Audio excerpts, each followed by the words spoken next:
Sierra Langston had always known how to blend in. It was her survival skill, her unspoken strategy, to make it through life without drawing too much attention. At 27, she had mastered the art of being efficient without being noticed, excellent without being praised, and invaluable without being seen. That was the paradox of her existence at Halverson & Reed, one of the most prominent real estate development firms in Chicago. She arrived early always. Her heels clicked softly against the marble floors of the lobby every morning at 7:25, precisely 5 minutes before the building's revolving doors unlocked for general access. Her desk on the executive floor was always pristine. Her reports were thorough. Her tone was neutral. Her wardrobe muted. Gray slacks, beige blouses, navy cardigans, low ponytails, no perfume. Nothing about her drew the eye. And that until recently had been intentional. Her boss, Julian Halverson, made it easier. 34 years old CEO and founding partner of the company, Julian was the kind of man who radiated control. He was tall, sharp-jawed, dark-haired, and always impeccably dressed. Every movement was calculated, every word chosen with precision. He didn't yell, he didn't flirt, he didn't tolerate incompetence or drama. His standards were sky-high, and his time was gold. Sierra had worked directly under him for a year and a half, 18 months of organizing his travel, managing his calendar, vetting his calls, summarizing his board briefings, and ensuring his life moved like clockwork. She knew his coffee order, his aversion to certain fonts, his silent tells for stress, and the fact that he refused to work with assistants who wore strong perfume or distracting nail polish. That was one of the first things she had heard when she joined the company. Whispered in warning by the HR manager, he doesn't like distractions. He barely looked at her, not in the way that other men sometimes looked at women in the office. No wandering gaze, no lingering smile, but also no acknowledgement. Julian interacted with Sierra the way he did with the espresso machine or the elevator panel. He relied on her, but never really saw her. It used to be a relief. After a messy breakup and years of being told she was too emotional, too ambitious, too intense, Sierra had craved invisibility. It felt like safety. But invisibility, when prolonged, becomes its own kind of prison. Lately, that prison had begun to suffocate. There was a moment last month, just a flicker of something that had stayed with her. She had stayed late one evening, preparing logistics for a last-minute flight to Houston. Julian had emerged from his office blazer, slung over his shoulder, eyes tired. She had handed him his passport and flight itinerary, their fingers brushing. He had paused, looked at her, just for a second, and then looked away, muttering a thanks without eye contact, already halfway out the door. That brief glance, so rare and unintentional, had affected her more than she liked to admit. She had replayed it, cursed herself, for it hated how much. That one glance felt like rain in a drought. Sierra knew how Julian viewed women. Not romantically necessarily, just logistically, as categories, as variables to be controlled. He liked them competent, but quiet, stylish, but not flashy, attractive, but not disruptive. In his mind, anything more than that was a threat to order. She had overheard him once on a call with a colleague talking about a new marketing director. He had laughed and said, "I don't need another walking headline in heels. Just someone who won't derail a quarterly meeting with a lipstick crisis." The words weren't aimed at her, but they stayed with her. There was an unspoken rule in the building: the prettier you were, the shorter your contract lasted. The bolder you were, the faster you were replaced, and Sierra She had mastered the middle. Not pretty enough to be envied, not bold enough to be feared, just capable enough to be indispensable. But even being indispensable didn't feel like enough anymore. One Thursday morning, as she filed expense reports and adjusted back-to-back meetings for Julian's West Coast trip, she caught her reflection in the black surface of her computer monitor. The woman looking back at her looked tired, not just physically, existentially. She looked like someone who had stopped asking questions, who had settled for existing inside someone else's success story. It wasn't that she wanted to be noticed for her looks. That wasn't the point. She wanted to be noticed for her mind, her ambition, her discipline. She wanted her work to matter, but she also wanted her voice to matter. And she had started to wonder what would it take for someone like Julian Halverson to actually look at her and see more than a desk and a calendar. The irony wasn't lost on her. Invisibility had once been her armor. Now it felt like a weight. Later that day, Julian walked past her desk with a coffee in hand. He didn't stop, didn't nod, didn't say anything. But as he passed, he tossed over his shoulder without looking. "I need those numbers cleaned up for the advisory deck. Make them less cluttered. You know what I mean?" "Of course," she said softly, already reaching for the file. He didn't turn back. He didn't see the way her shoulders tensed or the way her lips pressed together in a line that held back so much more than a reply. He didn't see her at all, and maybe, just maybe, that was about to change. It happened on a Tuesday, one of those post-lunch meetings where half the team was pretending not to yawn, while Julian sliced through quarterly projections with the sharpness of a surgeon. Sierra sat off to the side of the conference room, typing notes on her tablet as she always did. She didn't speak. She never did, unless asked. Her role wasn't to contribute ideas, only to record them. The meeting ended with Julian standing and adjusting his cufflinks. The room emptied slowly, people murmuring their thoughts, gathering files.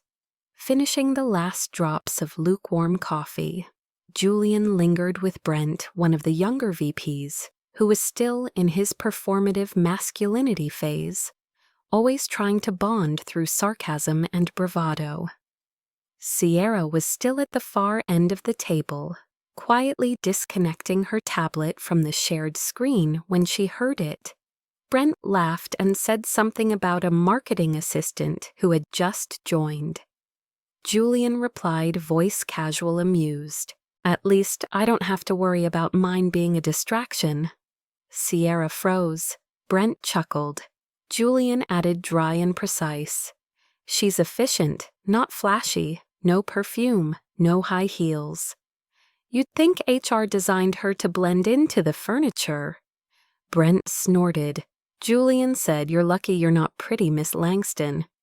"I mean, it's why you're still around." Then he laughed, not cruelly, just dismissively. Like it was an observation, not an insult, like she wasn't even there. Except she was, still seated, still facing the large projection screen, still breathing. She didn't move, didn't flinch, didn't turn around to reveal that she had heard every single word. The voices faded as the two men exited. The room fell quiet. A slow pulse of humiliation bloomed at the base of her neck. She stayed still, hands resting on her closed tablet, her body frozen in that posture of practiced neutrality. Her face didn't show anything, but her chest burned. Her throat tightened. She sat there until the room was completely empty, until even the janitorial staff had passed through with their trash bags and disinfectant wipes. Only then did she move.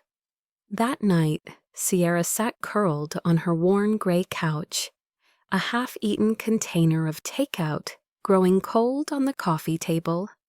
She had tried to push the words out of her mind, but they echoed like a stubborn song. "You're lucky you're not pretty."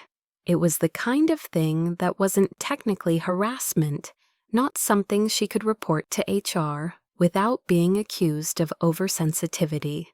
It was more insidious than that. It was the kind of comment that reminded her of every time she had been overlooked, undervalued, made to feel small without anyone raising their voice. She called her sister Ava just to hear someone who would understand. Ava picked up on the third ring, her voice warm, curious, a little tired. Sierra tried to sound casual, just checking in, but something cracked. A pause too long, a silence too sharp. Ava's voice softened. "What happened?" Sierra swallowed hard. Then the words tumbled out in a whisper. "He said I'm lucky I'm not pretty. He said that's why I still have my job." There was a beat of stunned silence. Then Ava exhaled slowly. "That is so beyond unacceptable." Sierra blinked fast, trying to keep her voice steady. "It's not like I can prove anything. It's not in an email. It's just in the air. It's the way he sees me. Like I'm invisible unless I'm useful. Like I should be grateful he doesn't find me attractive." Her voice cracked, then something raw slipping through. Ava didn't say anything for a while. Then she spoke with quiet force. "You don't owe anyone invisibility, Cece. Especially not to keep a job. You deserve to be seen, not just for your competence, but for who you are." Sierra pressed her forehead into her knees and cried. Not loud, not dramatic, but steady, long, grieving something unnamed. That night she didn't check her inbox before bed. She didn't set her alarm for 6:00 a.m. She lay in the dark and stared at the ceiling for hours, wondering how many more days she could survive like this, wondering when being invisible had turned from armor into a curse, wondering what it would feel like to stop hiding. The following morning, Sierra walked into the office exactly on time, not early, not late. Her blouse was crisp, her slacks ironed, her hair pulled back in its usual low ponytail. No one noticed anything different, and that was the point. She took her seat, opened her laptop, and dove into the flood of emails and requests that awaited her like clockwork. But inside something had shifted, not in a loud, dramatic way. It was quiet, slow, like the earth beneath her feet had moved half an inch enough to throw off balance but not enough to fall. The day passed in its usual blur of to-do lists and logistics. But her mind drifted more than usual. She found herself watching other women in the office, confident, polished, visible. She watched them walk by in bright dresses and tailored blazers, watched them laugh in the elevator, watched them speak up in meetings. Some were admired, some were whispered about, but all of them were seen, and she realized she was tired of hiding in safe colors, tired of being a ghost in her own life, tired of shrinking so that others could feel comfortable. That night, Sierra stood in front of the mirror in her small apartment, staring at her reflection. She saw the woman everyone else saw, plain, efficient, invisible. But beneath that surface, she saw something else. She saw someone who had carried the weight of silence with dignity. She saw resilience. She saw intelligence. She saw someone who deserved more. She remembered when she first got the job at Halverson and Reed. She had been so proud, so hungry to prove herself. She had worked late nights, taken on extra assignments, absorbed every detail of Julian's preferences and routines. She had done it all without complaint, hoping that her diligence would be enough. But she had been wrong. Competence alone didn't guarantee respect. And now, after 18 months, she had reached her limit. Something had to change. Slowly, deliberately, she opened her laptop and began researching. Not for a new job, not yet, but something more personal. She Googled basic strength training for beginners. She searched for meal prep plans that fit her schedule. She bookmarked a few skincare routines that didn't require much money. It wasn't about trying to be pretty. It was about reclaiming her sense of self. The next morning, she woke up an hour earlier and went for a walk around her neighborhood. It was chilly and her legs ached after 10 minutes, but she kept going. She bought groceries that weren't microwavable. She stood in the makeup aisle of a pharmacy for 10 whole minutes, and finally chose a lipstick deep rose subtle but firm. She didn't wear it to work. Not yet. The transformation wasn't for them. It was for her. Over the next few weeks, small changes became habits. She stretched in the mornings. She drank water instead of coffee first thing. She began keeping a private journal, writing down moments that made her feel ignored or overlooked and challenging them with questions. Why do I accept this? What do I want instead? Some nights she still cried. Some mornings she still felt like a fraud. But slowly she started to feel like she was walking toward something. One evening while folding laundry, she paused at a dress she hadn't worn in over a year. It was sleek, elegant, slightly daring. She remembered buying it on impulse with Ava, back when she had first moved to Chicago. She had worn it once to a gallery opening and had felt powerful in it. But after joining Halverson and Reed, it had remained buried in the back of her closet. Now she held it against her body and looked in the mirror. Something fluttered in her chest. Not vanity, not hope, just curiosity. Who would she be if she stopped erasing herself? A few days later, the company sent out an internal email announcing an upcoming retreat, a weekend getaway for senior leadership and support staff at a luxury resort by Lake Michigan. 3 days of strategy workshops, team building, and celebration of the company's biggest acquisition to date. All department heads and executive assistants were expected to attend. Sierra's first instinct was dread. 3 days in close quarters with Julian and the rest of the power players. 3 days of being a silent shadow. But then almost as quickly came something else. Opportunity. No one at work knew what she had been doing outside the office. No one had noticed the subtle shifts. No one had asked, which meant she could arrive as someone new, or at least someone no longer apologizing for existing. She didn't smile, not yet, but as she clicked RSVP, attending a quiet resolve settled in her bones. Maybe they still saw her as invisible. Maybe Julian still thought she was lucky not to be pretty. But she was done living in the corners of other people's vision. She was done waiting to be seen. The company-wide buzz started within hours of the announcement.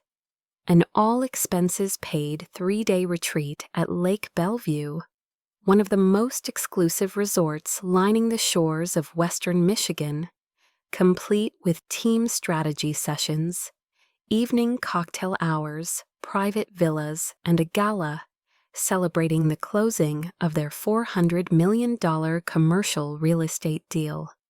For most employees, it was a break from routine. For executives, it was a networking goldmine. For Sierra Langston, it was a crossroads. She read the email 3 times, fingers hovering above her mouse, before finally clicking the confirmation button. Attending. Her name would be on the manifest just like everyone else's. She half expected someone to question it, to remind her that she rarely attended social events, that she always stayed behind when others mingled. But no one did.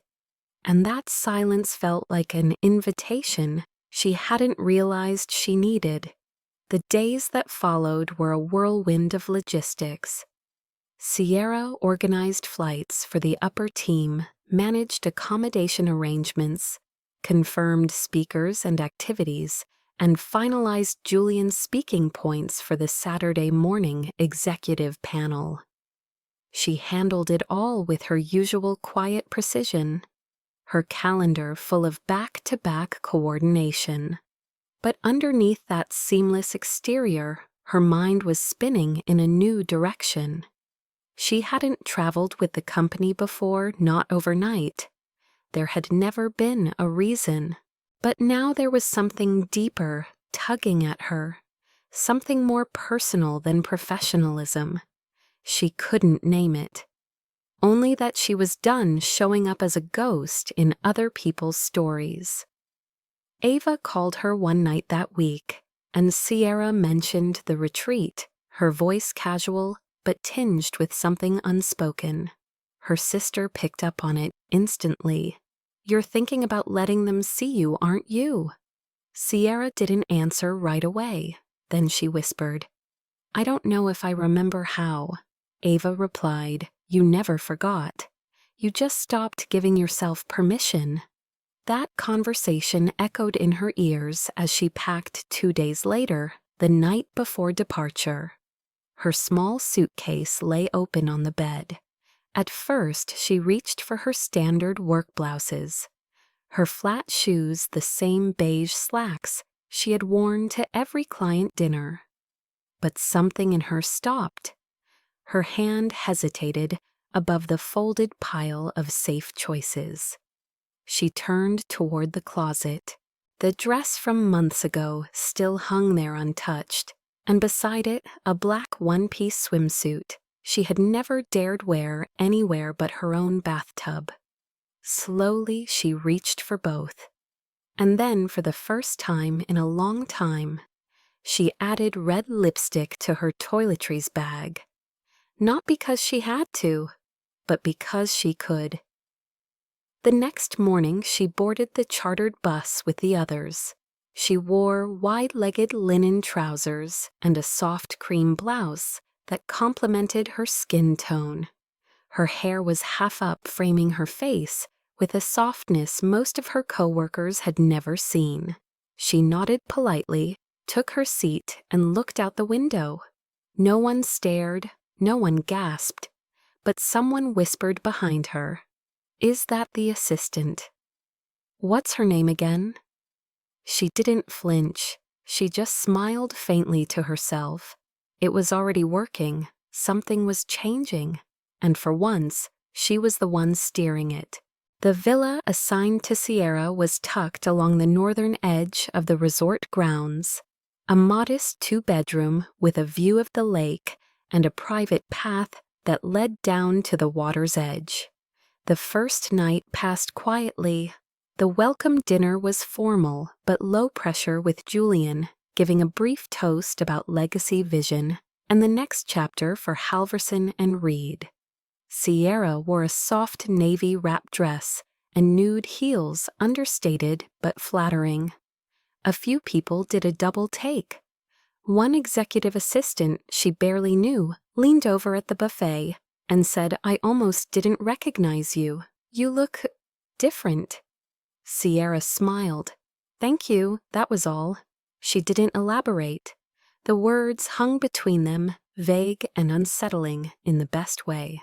The next morning brought a string of team-building activities, executive strategy sessions, collaborative think tanks, and a scheduled afternoon of unstructured social engagement by the resort pool and lakefront area. The entire itinerary had been meticulously crafted by Sierra herself months ago, back when she thought she would just be the one printing copies and confirming seating arrangements. Now she stood in her villa's closet, a cream-colored robe draped over her shoulders, staring at the open suitcase on the bed. The black swimsuit lay folded on top, quiet and daring all at once. It wasn't revealing nothing about it was provocative. It was elegant with clean lines and a deep scoop back. Modest by many standards, but still nothing she had ever worn outside her apartment. She held it in her hands, the fabric soft-structured, unfamiliar. Then she looked at herself in the mirror. Her body had changed over the past 2 months, gradually, subtly. Not in the way the world measured transformation. She wasn't suddenly a size 2 or airbrushed flawless. But she stood straighter now. Her shoulders didn't hunch. Her eyes held focus. Her arms bore traces of strength where there had once been only fatigue. She stepped into the swimsuit, adjusted the straps, and then reached for the white linen dress she had packed deliberately. It was long and airy, with buttons down the front and wide sleeves that floated around her wrists. She left the top 2 buttons undone, just enough to soften the neckline. As a final touch, she applied a single swipe of the rose lipstick Ava had encouraged her to try.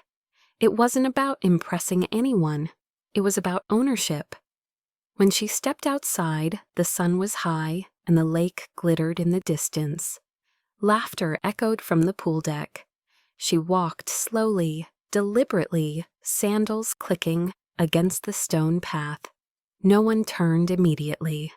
That was fine. She wasn't there for the spectacle. She reached the pool area and paused. Julian was standing near the bar with 2 investment partners. A glass of sparkling water, in hand, dark sunglasses shielding his eyes. He hadn't seen her yet. She took a breath. Then she reached down and unfastened the buttons of her dress one by one. Not seductively, not slowly, just calmly. As if she were peeling away everything she had been told to wear. The dress slipped off her shoulders and pooled gently onto the lounge chair. Beneath it, the black swimsuit gleamed against her skin, simple and striking. Conversations around her dimmed for a moment. It was subtle, not dramatic. But heads turned. A murmur swept through the space. Someone dropped their sunglasses. Someone else whispered, "Is that Sierra?" At the bar, Julian turned. His gaze landed on her and didn't move. His body stilled, as if his mind couldn't catch up to what his eyes were seeing. Sierra didn't look at him. She adjusted the strap of her swimsuit, lifted her chin, and walked slowly to the edge of the pool. Her reflection shimmered in the water, rippling with each step. Then she descended into the pool, her movements graceful, unhurried. The water welcomed her. She felt its coolness wrap around her limbs, its weight dissolve the last fragments of self-doubt. She didn't know what Julian was thinking, didn't need to. For the first time in a long while, Sierra Langston had stepped into a room, not to serve it, but to exist fully inside it. And no one, not even Julian Halverson, could look away. Julian Halverson had never been an easily distracted man. He prided himself on his focus on his ability to silence the noise of the world and zero in on what mattered. In business, that made him ruthless and effective. In life, it made him detached. He had learned early that emotions were liabilities, that attraction complicated judgment, and that charm, though useful in negotiation, was a poor substitute for control. That was why when the partners from Marseille Equity were laughing about European tax shelters beside him, and someone murmured, "Who's that?" with a distinct shift in tone, he barely turned. He didn't expect anything extraordinary, not here at a company retreat where everyone was either familiar or forgettable. But when his gaze followed theirs and landed on the woman walking across the pool deck, his breath hitched. For the first time in years, his thoughts short-circuited. The sunlight caught on the edges of her white dress, making the fabric glow like mist. Her hair, previously always tied back in utilitarian buns or clips, now fell in loose waves framing her face like a painting. Her skin held a soft golden hue from the morning sun, and her movements were unhurried, unafraid, like a woman fully comfortable in her body. And then, without fanfare, she undid the dress. Julian's eyes followed the movement, not with lust, but with something closer to confusion. Recognition warred with disbelief. She stepped out of the fabric and stood in a black swimsuit that fit her like it had been designed for her, and only her elegant understated flawless. It wasn't revealing, and yet he felt like he was seeing something too intimate, too raw, too undeserved. Then it hit him like a wave crashing over concrete.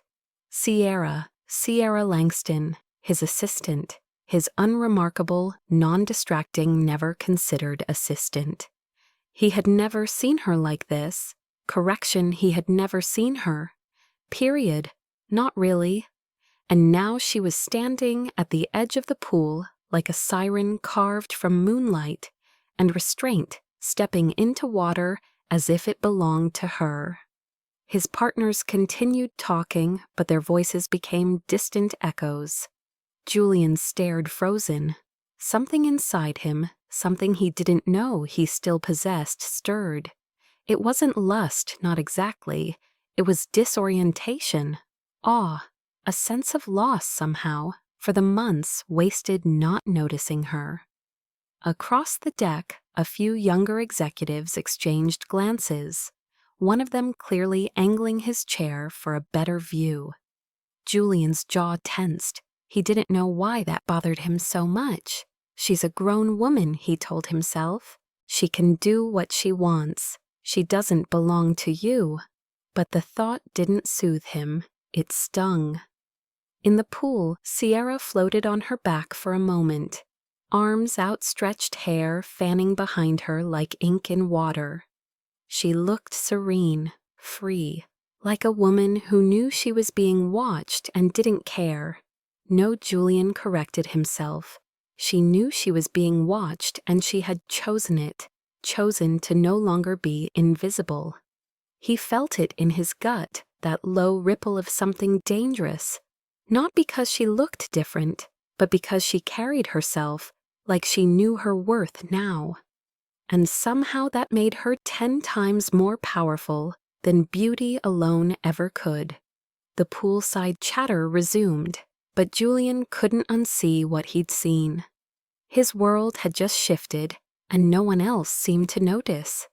He turned back to the bar and ordered a drink. He didn't need his mind spinning. For the rest of the afternoon, he kept catching glimpses of her from the corner of his eye, laughing with a manager from the San Diego office, helping a younger assistant pick out a towel, walking barefoot across the deck with a book in her hand.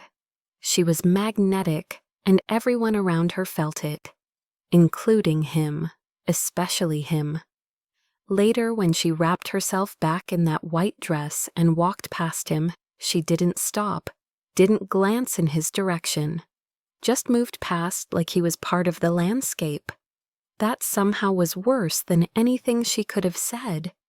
And for the first time in years, Julian felt the unmistakable sting of being irrelevant. It was a foreign sensation, one he didn't like, one he wasn't sure how to fix. That evening he stayed in his villa longer than usual, skipping the pre-dinner mixer. He needed time to think, needed space to figure out what the hell had just happened. But no matter how many spreadsheets he reviewed or emails he answered, his mind returned to the same image, Sierra stepping in, to that pool like she owned it, like she owed nothing to anyone anymore. And worst of all, he realized she didn't. She didn't owe him gratitude or loyalty or explanation. She was changing, and he hadn't even noticed it was coming. That more than anything terrified him, because if Sierra Langston could walk away from invisibility and become someone powerful, what else might she be ready to walk away from, including him? The next morning, the mood around the retreat had shifted in a way Julian couldn't quite explain. It was subtle but real. People lingered longer in conversations. Laughter came more freely. Even the interns from legal were suddenly braver, offering up ideas over breakfast waffles like they belonged there. And in the middle of it all was Sierra, not dominating the room, not playing up her moment, just present, confident. Her voice had a melodic steadiness now when she spoke to others, not louder, but undeniably clearer. She wore a soft coral blouse tucked into high-waisted trousers, her hair pinned half up, letting sunlight kiss the edges of her cheekbones. She didn't seek attention, and maybe that's what made her impossible to ignore. Julian told himself he wasn't watching her. He told himself he was focused on preparing for the mid-morning investor Q&A, reviewing logistics, checking on the updated keynote slides. But his eyes kept tracking her like a compass, stubbornly pointing north.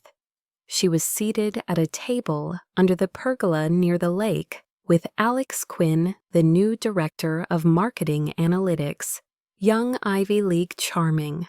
Julian had hired him 3 months ago, but barely paid him any personal attention. Now he was watching him lean slightly too close to Sierra, making her laugh with something that sparked in her eyes. And Julian's gut tightened in a way that had nothing to do with professionalism.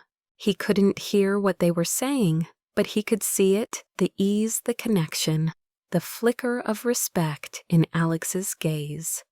Sierra glanced at her notebook, pointing at something, and Alex nodded eagerly, like a student drinking in every word. Julian's throat went dry. Since when did Sierra speak with such authority outside their shared office? Since when did she earn that kind of attention from someone like Quinn? Since always a part of him whispered, "You just never looked." The thought landed hard. He stood up from his table abruptly, abandoning a lukewarm conversation with another VP, and crossed the lawn toward the terrace, not with purpose but with restlessness. As he passed by Sierra's table, he slowed just enough to catch a glimpse of her smile, genuine, radiant, untouched by his presence. She didn't flinch when she saw him. She simply looked up, offered a neutral hello, and returned to her conversation. Julian forced a polite nod and kept walking, but his chest felt oddly tight. It wasn't just jealousy, it was a strange ache, the kind that comes from realizing too late that you missed the beginning of something meaningful.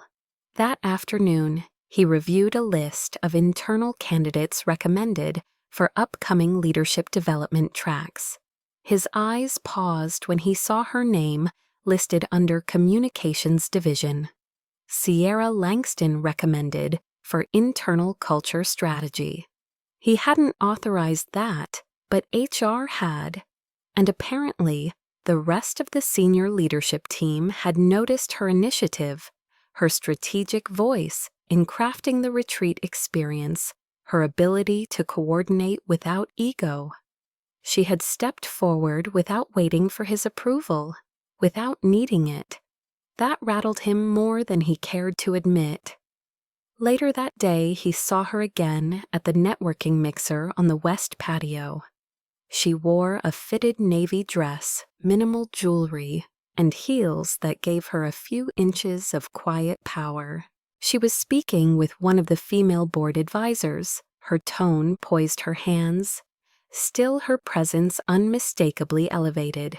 Julian stood at a distance, a drink in hand, pretending to listen to someone explain market risk differentials. But his mind was elsewhere. It kept circling back to one question. Who is she talking to now? And why does it feel like the rest of the world suddenly sees her, while I'm the only one who never did? The evening ended without incident. No dramatic confessions, no late-night run-ins. But Julian went back to his villa, feeling like the world had tilted on its axis. And for the first time in years, he wasn't sure he could control what happened next.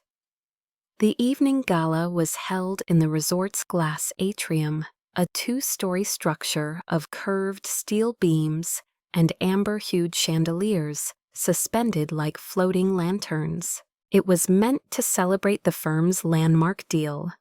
But for Julian Halverson, the event carried an undercurrent of distraction he couldn't seem to silence. He arrived later than usual, his charcoal suit tailored to perfection, his tie a precise Windsor knot, but his composure was not intact. He had been off balance for the past 24 hours, and it showed in the way he kept checking the door, scanning the room, failing to stay present in any of the obligatory conversations. The atrium buzzed with music and champagne. Executives moved from group to group laughter, echoing under the vaulted ceiling. Then, like the soft shift of air before a summer storm, something changed. Julian felt it before he saw her. His body tensed, his breath caught, and the room quieted around the edges of his awareness. Sierra had entered, not dramatically, not with fanfare, but with that same unshakable calm she'd carried all weekend. Her dress was a deep crimson, sleek floor-length off-shoulder, framing her collarbone and waist with a precision that suggested intention, not accident. Her hair was pinned in soft waves to one side, and her lips were painted the same rose hue from the day at the pool, only now it looked like a signature. She moved across the room with unhurried confidence, pausing to greet colleagues nodding politely when spoken to. But when their eyes met, finally inevitably, Julian felt something that nearly undid him. She didn't blink, didn't smile. She simply looked at him as if he were one of many. For a man who was used to being the axis of every room, the realization was sobering. He approached her near the balcony, where the night air crept in through the open doors and softened the music inside. Sierra was alone, holding a glass of water, her posture elegant, but not guarded. Julian cleared his throat. "I didn't get a chance to tell you earlier you look." He trailed off, unsure how to finish the sentence without sounding like every cliché he had spent years avoiding. She turned her head slightly, her gaze steady. Different, surprising. Like someone I never thought could exist, Julian exhaled, half smiling. "I was going to say stunning, but your version is probably more accurate." A pause, then he added, "I didn't recognize you at first." She nodded once. That much was obvious. Her voice was calm, deliberate. And yet she wasn't cold, just clear. He tried again. "I owe you an apology for what I said last week, what I joked about."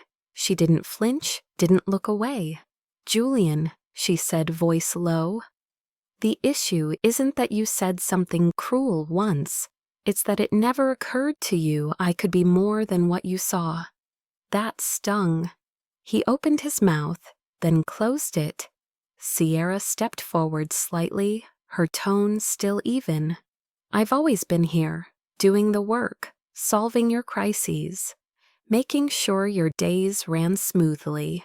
You just never looked, and I don't need you to now, not for validation, but I needed to say it."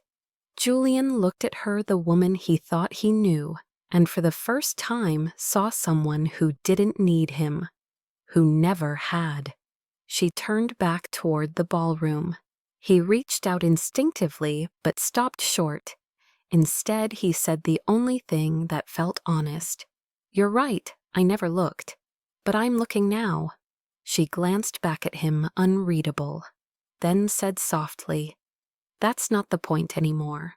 And she walked away. Not angrily, not triumphantly, just completely. Leaving Julian standing in the quiet dark, wondering how he could be so sharp in business and so utterly blind in life. The next morning brought the final round of executive sessions before departure, and the resort's conference wing buzzed with coffee carts and conversation. Julian had barely slept. He kept replaying the previous night in his mind, Sierra's voice, her poise, the way she walked away, not to hurt him, but because she had already chosen herself. It unsettled him more than any failed deal ever had. He arrived early to the leadership debrief, scanning the agenda, when something caught his eye, a list of applicants for the new Director of Internal Communications position. It wasn't a role he was particularly invested in, a necessary upgrade to match the firm's expansion. But when he saw her name, Sierra Langston, typed in bold alongside 3 external candidates, something inside him clenched. He blinked, read it again, then opened the internal portal to verify. She had submitted the application 2 days prior, quietly, without fanfare. Her cover letter was concise, strategic, and elegant. She had reframed her role not just as a logistical asset, but as the architect of internal culture. She cited measurable improvements in executive workflows, internal morale, and communication bridges across departments. All achievements he had benefited from, yet never properly attributed. His gut twisted. He hadn't known she was even considering the position. That she had dreams beyond supporting others. That she could want something he wasn't prepared to give: space, autonomy, leadership. His assistant had applied for a role that would remove her from his orbit entirely. The meeting began, but he barely heard the opening remarks. His mind raced. He texted HR for a clarification. They confirmed her eligibility and noted she had high support from department heads, especially after the retreat. In fact, she was the internal frontrunner. By lunch, he couldn't hold back. He found her sitting under a canopy near the lakeside terrace, notebook in hand. She looked up, unsurprised by his approach. Julian sat down, no preamble. "You applied for the director position?" She nodded once. "Yes." He leaned forward, trying to keep his voice steady. "You didn't tell me. You're my assistant." "I thought." She raised her brow slightly. "Thought I'd stay your assistant forever." The words weren't cruel, just honest. Julian swallowed. "I didn't mean it like that. I didn't know you were considering a move." Sierra closed her notebook slowly. "That's because you never asked. I've been growing, learning, building things you never saw. And that's okay. But I'm done waiting for someone to hand me permission." Julian felt the sting of every word, not because they were unfair, but because they were true. He leaned back, running a hand through his hair. "It's not about permission. It's just, I didn't think you'd want that path." Her eyes didn't waver. "That's the problem. You didn't think about what I might want at all. This isn't about hurting you, Julian. It's about choosing myself. Maybe for the first time in years." He sat silently watching her, realizing he was no longer the center of her world. Maybe he never had been. Maybe he had only assumed so because she'd made everything easy for him. But now she was carving her own lane. And he had to decide whether he was capable of walking beside her in it, or if he would be left behind entirely. Julian didn't go to dinner that night. He sat alone on the balcony of his villa, his suit jacket tossed over the chair, his sleeves rolled up, the silence of the lake stretching out in front of him. He had never felt this unmoored before, not even when billion-dollar deals were on the line. It wasn't just about Sierra applying for a new position. It wasn't just about her transformation. It was the growing realization that she had never needed to change to be valuable. He had simply refused to see her value because it didn't fit into his narrow idea of what mattered. He thought back to the first week she worked for him, how she organized a chaotic merger meeting in under 3 hours, and still had time to send his mother flowers for her birthday. He thought about all the times she stayed late without complaint, the way she anticipated what he needed before he even asked. He had always considered her reliable, efficient, invisible. But now he saw that she had never been invisible. He had just refused to look past his own blind spots. Unable to sit still any longer, he picked up his phone and called the only person who had ever known how to untangle him, his mother. Her voice was warm but curious. "Julian, it's late. Everything all right?" He exhaled. "I messed up." There was a pause. "Is this about work or something else?" "Both," he admitted. "There's someone who's been right in front of me for years. And I didn't see her. Not really. I took her for granted. And now I think I might lose her. Not just as an employee, as more." His mother didn't answer immediately. Then she said, "You've always been good at spotting what makes money. Maybe now it's time to learn how to spot what makes meaning." That line sat with him for a long time. Long enough that by morning he had made up his mind. He dressed simply, no tie, no performance. Just a soft gray sweater, dark jeans, and sneakers. He didn't want to armor up. He wanted to show up. He walked the grounds of the resort until he found her. It was the final day of the retreat, and Sierra was standing alone near the willow trees by the lake, staring out at the water. She wore a cream-colored blouse, tucked into soft slacks, her hair loose around her shoulders. The breeze toyed with the edges of her sleeves. He approached slowly, heart hammering. "Sierra," she turned, her expression unreadable. "Can we talk?" he asked. She hesitated, then nodded once. They sat on a low bench facing the lake. For a moment, neither spoke. Then Julian took a breath. "I was wrong." Her eyes met his. He continued, voice low. "About you. About everything. I spent years believing that value looked a certain way, loud, polished, convenient. You were none of those things, and I thought that meant you didn't matter. But you do. You always have." She said nothing. He swallowed. "I know I joked about you not being a distraction, but the truth is, you were the most important presence in my day.